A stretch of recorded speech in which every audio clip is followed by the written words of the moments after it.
Hello, my name is Amina and I'm your decision-making specialist. And today is July 6th, 2020, which means it is day 112 videos right here in pretty much the very same spot.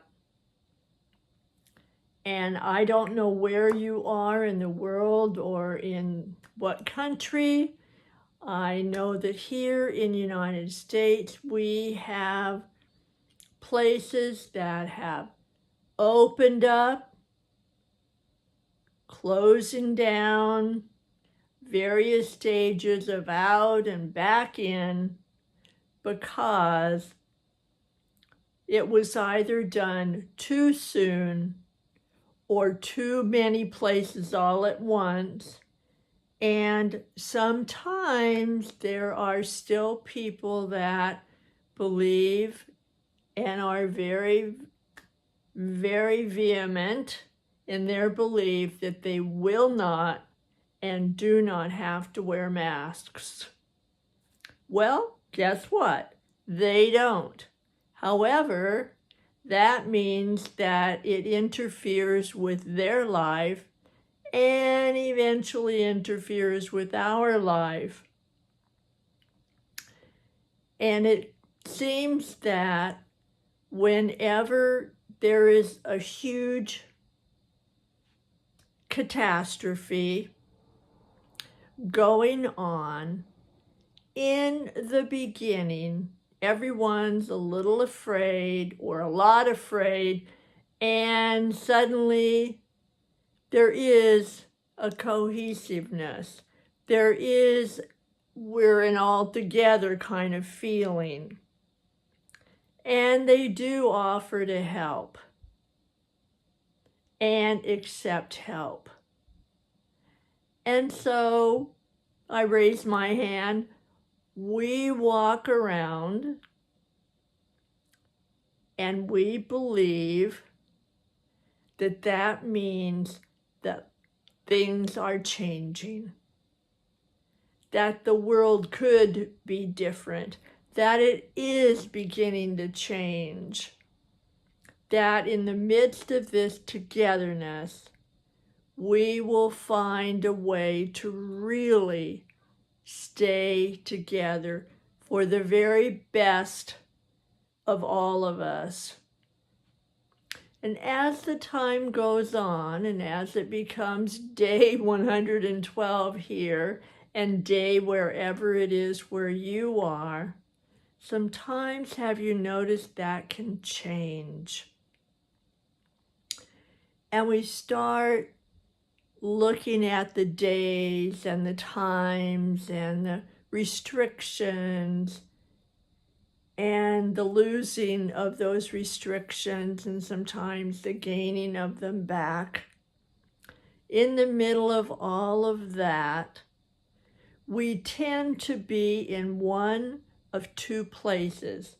Either we're in denial and we believe that it's all over, it's not coming back, everything's going to be back to whatever we thought normal was. Or we're at the other stage where we are absolutely in panic that this is going to last forever. And so we flop from one to the other in the midst of all that uncertainty, in the midst of not having sometimes a guidance of leadership, a consistent way of how we deal with this, how we function, what we do, what we don't do, what helps, what doesn't. In the middle of all of it, we look around and it pretty much feels as if we're it. We are in this together, all alone. That's a rough place to be. It's a rough place to feel. It's almost as if we're walking into the middle of a movie and we've just been a little bit late and the movie's already started. And we don't know a whole bunch about the movie. And we don't know if we're in the very beginning of the movie. We don't know if we're in the middle of it. We don't know if we're heading toward the end. And we've no way of telling what the end and the beginning are like because we're just plunked down in the middle. Or a book. What if you had a book and you just opened it up? Or you opened up your computer and suddenly it just opened up at a certain place for your reading. And you kind of remember what the beginning was supposed to be because you'd heard about it. And you have no idea the ending of that story. And you don't know, wow, I don't even know if I want to keep reading this story. I'd like to just walk out of this movie, except you can't. You are in the middle of the story no matter what. That can be really uncomfortable, produce anxiety, produce grieving, confusion, anger, frustration, appreciation, and utter internal chaos because we don't know so many things.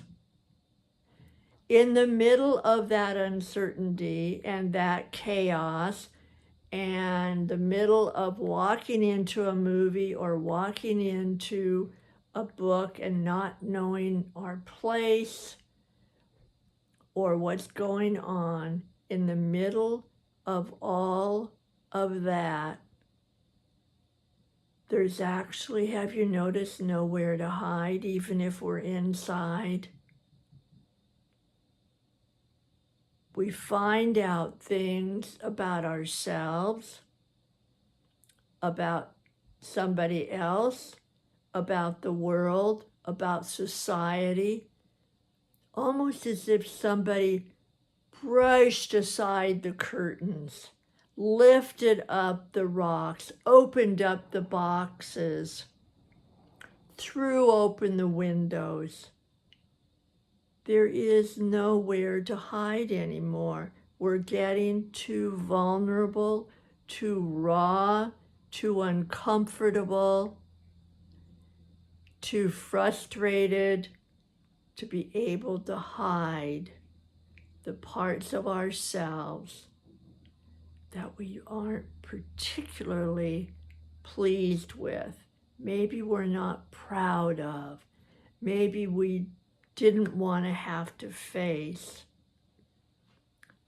And as the days grow longer and the uncertainty becomes greater and the fluctuation of being out, being in, being back out, back in, that uncertainty is unnerving, unraveling, and we are faced at looking at a mirror of ourselves, how we feel, how we treat each other. And actually, it's been going on inside ourselves and out there with you, with me, with all of us for a long, long time.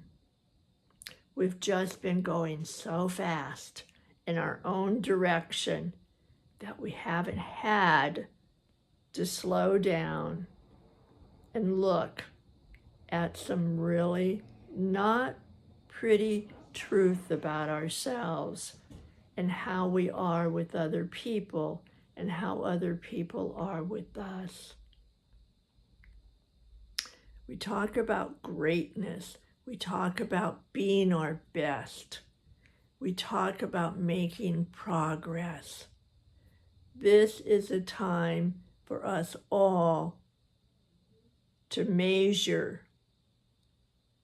the progress, be pleased with it, and look at where and how much we have to go in order to really keep progressing into being our best, my best, your best, our best. So this is a very unique opportunity, and I'm going to offer that we stare at that mirror, that we look through those windows, that we look in the box, that we look under the rocks, behind the closed doors, and we see what's really, really there. And I'm not saying I want to. Oh my gosh, would I prefer to have blinders and pretend like everything was peachy clean and lovely, including me? Oh yeah. However, I'm going to raise my hand because there's some really ugly shadows whispering, crawling around my shoulders, operating in my brain. And I would like, if you're willing, for you to take more than an eyelash of a moment, bit of cloud time, and look at, yes, what you appreciate about yourself, and to be honest enough to look at what you don't appreciate so much. And is there a way for you to make a shift, to begin writing your story a little differently, creating your legacy with a little more truth and honesty? Give it a whirl. Give it a try. If we do not take this opportunity to figure out how to be our best with other people, we will have wasted these moments. The pandemic may subside a little bit. It will not go away any more than those truths about ourselves will go away. The only way is to admit we are going to be living with a virus for a long time. How are we going to manage? The same is we have a truth inside of all of us in how we relate to ourselves and how we relate to each other. Let's, as a unified group, take our individual time and figure out how we want to be better with each other. Thanks for coming. Subscribe, and I am wishing you to keep safe and healthy and honest and truthful with yourself so that we can all write a joint story that's better than we've ever known, and a legacy that we will be proud to leave and live. All right, thanks. See you tomorrow. Bye for now.